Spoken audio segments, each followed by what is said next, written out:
In the quiet town of Millfield, the sun dipped below the horizon, casting long shadows across the cobblestone streets. The peaceful facade was shattered when the body of a local businessman, Victor Hartman, was discovered in his office, the door locked from the inside. The police quickly ruled it a homicide. Victor had been stabbed multiple times. Detective Sarah Collins, known for her keen instincts and unwavering determination, was assigned to the case. She arrived at the scene, taking in the cluttered desk and the overturned chair. The office was immaculate except for a single piece of evidence, a bloodied letter opener lying ominously on the floor.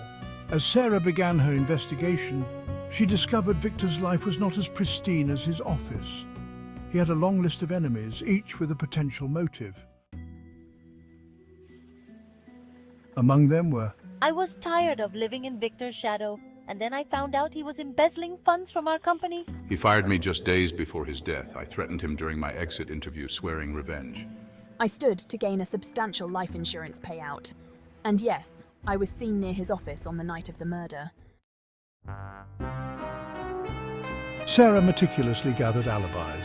I was at a networking event during the time of the murder, backed by several witnesses. Eddie, however, had no solid alibi and was found lurking near the office, his eyes darting nervously whenever anyone mentioned Victor's name.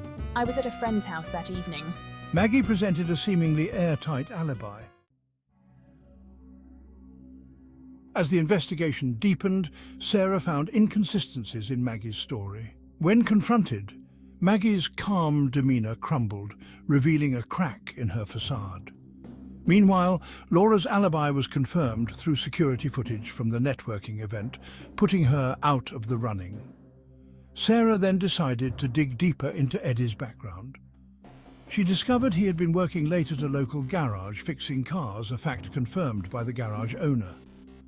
Determined to find the truth, Sarah returned to the office.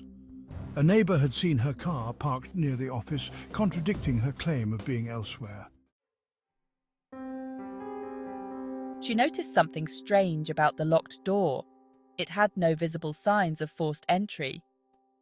Suddenly, a chilling realization hit her. The killer had to be someone with access to the office. That evening, Sarah convened a meeting with all the suspects at the police station. She laid out her findings, focusing on the alibis that had holes and suspicious behavior. But it was Maggie who began to unravel under scrutiny. Your car was seen near the office, Maggie. You claimed you were at your friend's. I left to clear my head. I didn't mean to go there, I swear. Maggie's voice trembled. As tensions rose, Sarah felt a shift in the room. I saw her leave Victor's office.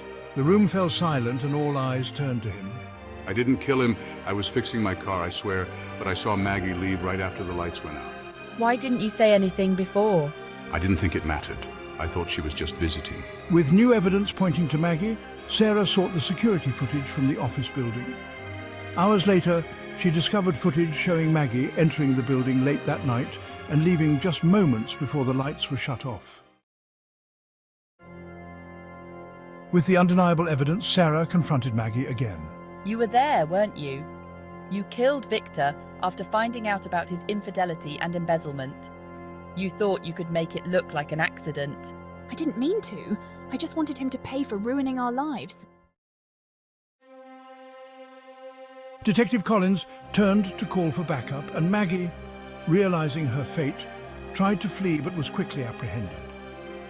As she was led away, Sarah reflected on the tangled web of betrayal and greed that had led to Victor's demise. The case was closed, but the haunting echoes of the past lingered in Millfield, reminding everyone that even in the quietest towns, darkness can lurk just beneath the surface. And so the last alibi unraveled, leaving behind a chilling tale of ambition, betrayal, and ultimately justice served.